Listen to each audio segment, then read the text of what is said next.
What if dragons were real, but today we refer to them as dinosaurs? There is a theory that claims that dinosaurs never existed, and that the bones we have come across today are actually that of biblical dragons. As you may or may not know, all the dinosaur bones that you see on display in the museums are actually fake recreations. This is said to be because real dinosaur bones are too dangerous to display, as they are extremely radioactive.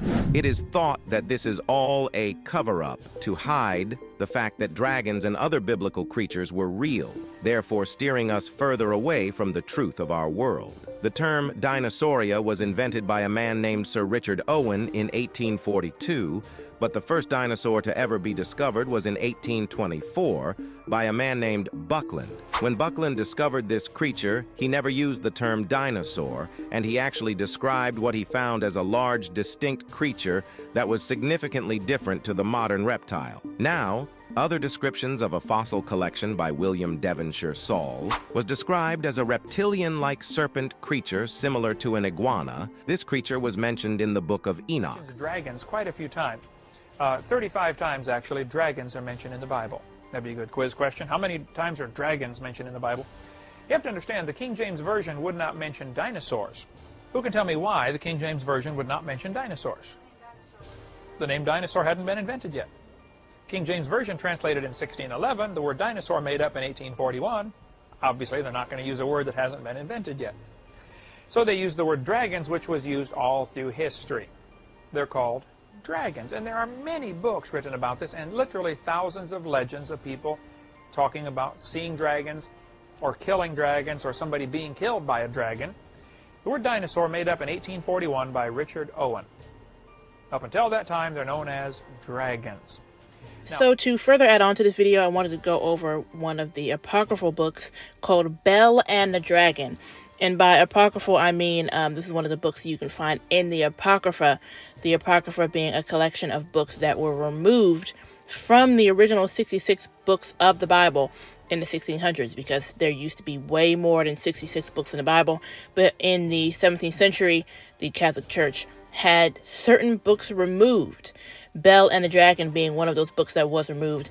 Like I said, you can now find that book in the Apocrypha. But when you go back to the 1500s, like I said, prior to 1600s, all of these books were in the Bible. Every Bible had the Apocrypha in it. So, as you saw in that video, all the scriptural evidence, dragons mentioned over 30 times in the Bible. These verses are describing real physical creatures. And, we know that Satan takes everything that is of the Most High, that is of God, and inverts it. So, instead of telling the truth about dragons, which the Most High did create, and is mentioned in the Bible so many times. So Satan and his goons give us dinosaurs, which is a satanic, false, fictional inversion of the biblical dragons. Because trust me, if dragons were not biblical, I'm sure they would be screaming from the rooftops that they're real. But the fact that dragons are something that proves the Bible and is mentioned in the Bible so many times, of course they give us the satanic false inversion of dinosaurs from 365 million years ago and all that nonsense. But as someone who has studied dragons in the Bible, I'll say Bel and the Dragon, this short book in the Apocrypha, really sealed the deal for me, confirming that these are things that our ancestors really saw and dealt with. Now, this is a book where Daniel is the main character. This is taking place when Daniel from the tribe of Judah was in Babylon. So Daniel is the main character of this book, and he is in a Babylonian temple. That's where this takes place. Main character is Daniel. He's in Babylon. He's in a Babylonian temple. That's where this is taking place. I highly recommend reading the whole chapter. It's only about 40 verses. It's one chapter, about 40 verses. But for the sake of what we're talking about in this video, I'm only going to go over about half of it. So we're going to start on verse 23. And in that same place there was a great dragon, which they of Babylon worshipped. So in what place? In this Babylonian temple where Daniel currently is in this chapter. And in that same place there was a great dragon, which they of Babylon worshipped. Talking about a physical creature, exactly as how they put it in all these movies and call it fiction. That exists. That is a real thing. That was and is a real thing.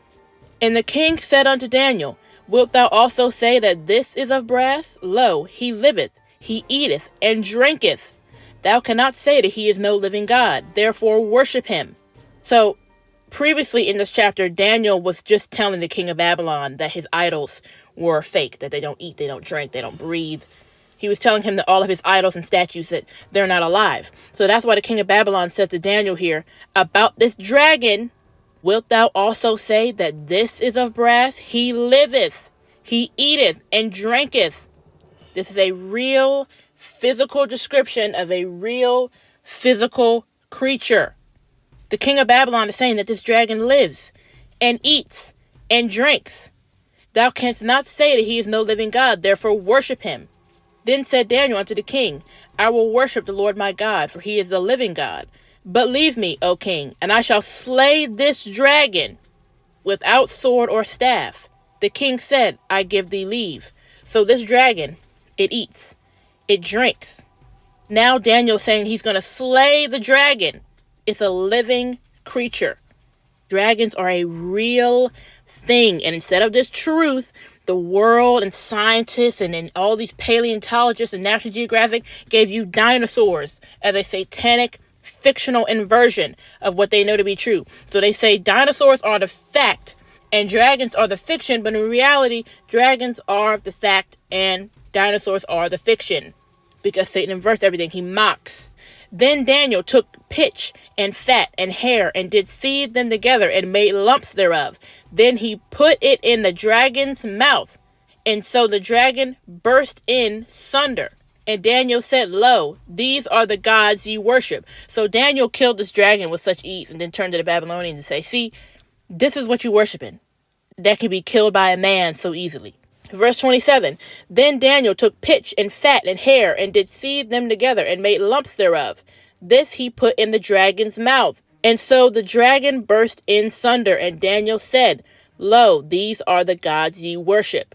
When they of Babylon heard that, they took great indignation and considered against the king, saying, The king is become a Jew, and hath destroyed Bel. He hath slayed the dragon.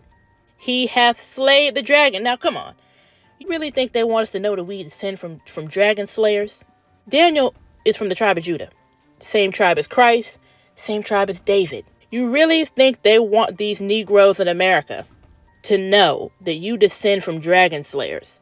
You really think they're going to teach you in the Christian church about dragons and Daniel slaying dragons and David talking about dragons being in the sea and all the different times that dragons are mentioned in the Bible? That Nehemiah, I believe, rode a dragon, that the Israelites dealt with dragons and had dragons and tamed dragons, that all that Game of Thrones, Targaryen, House of the Dragon stuff, that's about the Israelites. But like the book of Maccabees said, they take our images, they take our history and put a white face to it. In the book of Maccabees, it said they would paint our images in their likeness. And they do the same thing with these TV shows and movies where they take our history and insert themselves into it. So you get all these Lord of the Rings and House of the Dragon and Game of Thrones and all that. Daniel's slaying dragons over here. Tribe of Judah, same tribe as David, same tribe as Christ, and he's slaying dragons. Verse 28. When they of Babylon heard that, they took great indignation and considered against the king, saying, The king is become a Jew, and he hath destroyed Bel. He hath slain the dragon, and put the priest to death. So they came to the king and said, Deliver us, Daniel, or else we will destroy thee and thine house. Now when the king saw that they pressed him sore, being constrained, he delivered Daniel unto them, who cast him into the lion's den, where he was 6 days. And in the lion's den there were 7 lions, and they had given them every day 2 carcasses and 2 sheep, which then were not given to them, to the intent that they might devour Daniel. So apart from a verse here, a verse there, more isolated instances of dragons being mentioned, this tells the whole story regarding a dragon. Obviously, the word dragon is mentioned 30 plus times throughout scripture, and those verses are very clearly describing actual physical creatures. But here we have in the Apocrypha, in Bel and the Dragon, a whole story, like I said, about a dragon. Daniel from the tribe of Judah is slaying dragons in Babylon to prove to the Babylonians that this dragon is not worth worshiping. Dragons are not mythical creatures. They are mentioned not only in the Bible, tens and tens of times. And in this book, Bell and the Dragon, like I said, entire story revolving around a dragon that liveth, eateth, and drinketh, that Daniel slayed. Dragons are mentioned and depicted throughout history on all continents. So Daniel, they're not going to teach you this in Sunday school. They talk about Daniel and the lion's den and all that. Did they tell you that Daniel slayed a dragon? Did they tell you that our ancestors were over here slaying dragons? Did they tell you that Daniel, an Israelite, killed a dragon? Nothing that these so-called and temporary elites hide is on accident. Dragons were and are very real creatures that will show themselves again. Dragons will continue to exist when you get into 2nd Baruch. And some of the books of Isaiah, it speaks of that the dragons will come out of the crevices of the rock and out of their caves, and they will submit themselves to the Israelites. So dragons were real, are real, and will continue to be real. This is definitely a fascinating topic that I can say I genuinely enjoyed learning about. And this book, Bell and the Dragon, really just is the last nail in the coffin of the confirmation that dragons are a very real thing and always have been. So, of course, what does Satan do? And what are all his supposed to be smart scholars, which are really just people to push Satan's false history and false science and false theologies? Like it says in Acts, they chose man's wisdom over God's wisdom, which, man's wisdom is not wisdom at all. So they take dragons and they hide it and they call it fiction, and then they put it in plain sight in all these movies. And then they give us the satanic fictional version being dinosaurs. So not only are dragons a very real thing, the Israelites have always been the masters over them.